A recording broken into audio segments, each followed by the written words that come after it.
The second game on New Year's Day, Russ is the granddaddy of them all, the Rose Bowl. And you got number 9 Alabama. You kind of got to do a double take, right? Number 9 Alabama, number 1 Indiana. And again, these college football playoffs, we got some new teams in the dance. Indiana, Kirk Signetti was asked about his big win over Ohio State. Doesn't count for nothing if you don't run the table. And I think Indiana is on a mission here. Uh, Amazingly, like when you stack up these two rosters side by side, I would give the edge to Indiana in terms of more overall talent. I think they also have better chemistry. And again, a lot of this is going to come down to the quarterbacks. You alluded to it briefly at the top of the show, but we just mentioned Dante Moore. If anybody else was going to contend with Fernando Mendoza in this year's draft class, it would be Ty Simpson. And here he is now as he goes up against Mendoza mano a mano in the college football playoff quarterfinal. What a stage. It's a huge stage, and I think one of the things that you point out, it's so interesting when I look at Indiana and Alabama. You say Indiana probably has a more talented roster, and I agree, top to bottom. Their first 30 probably better in terms of consistency and stuff. But I think if you pick out 3 or 4 guys, other than Mendoza, there's 3 or 4 guys in Alabama that are going to go before anybody else on Indiana after Mendoza. And I think that's what's so interesting, because we know Bernard's going to be likely a first, if not a high second-round pick.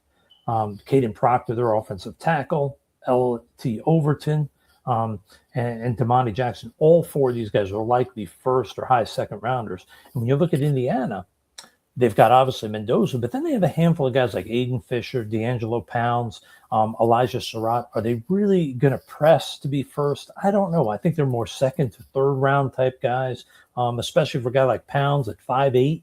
He's going to have to murder the spring to realistically get into that top 2 rounds, because teams don't like short corners. So it's very interesting. I think when you look at Indiana, they are so well coached. They are so fundamentally sound. They actually remind me a lot of what Alabama was for many years when Coach Saban was there. Is they have a lot of guys that may not become elite NFL guys, but they're so well coached and so fundamentally sound that they constantly beat opponents up and win games in college. I think this is going to be an excellent game, but I will say I do think Indiana wins this game. I don't think it's going to come down to the wire. I think Simpson did not have a great game in their win last weekend. In the opening round of the playoffs, I think this is going to be a big challenge for them. I think they're going to be able to get some pressure, just like they did when they played Ohio State. I think Indiana's going to get pressure on him, and I think you're going to see some of that first-year starter issues that always pop up with quarterbacks that are young and in their first year and starting when they get pressured. I think it's going to be a low-scoring game, but I think Indiana's going to win this one. Yeah, it's interesting too, because you think of the quarterbacks in this matchup, but I think the running game is going to have a huge factor, because you take a look at Alabama, they just could not get the run game going at all last week. Yeah, there's no question. There were what 3 big runs I think they had. Yeah. Jam Miller and the other kid had 3 big runs, and other than that, it was basically like 25 carries for like 28 yards. And on the opposite end of the spectrum, like, I don't know how many people realize this, but Indiana actually runs the ball 55% of the time. And they got a 2-headed backfield, like Roman Hemby. We've talked about it. Kalen Black. Yep. Like this is a dynamic duo in the backfield. And you're right. Surratt, Cooper. Surratt's more the possession guy. Cooper's more the deeper guy. So they do have some weapons. Alabama, like they really need Ryan Williams. He's been on the back of a milk carton all season. I think Ryan Williams is the X factor of this game, because if he can actually give Ty Simpson another legitimate weapon with the tight end coming back, Josh Cuevas, Jeremy Bernard is a weapon, gadget type, and Isaiah Horton's capable of making big plays. They had the freshman last week coming up big in the clutch. But to me, Ryan Williams is the X factor, because he's flashed first-round talent. We just haven't seen it this year. Yeah, and I think the other thing is that it's Williams, and to me, it's like that game, the game they just won.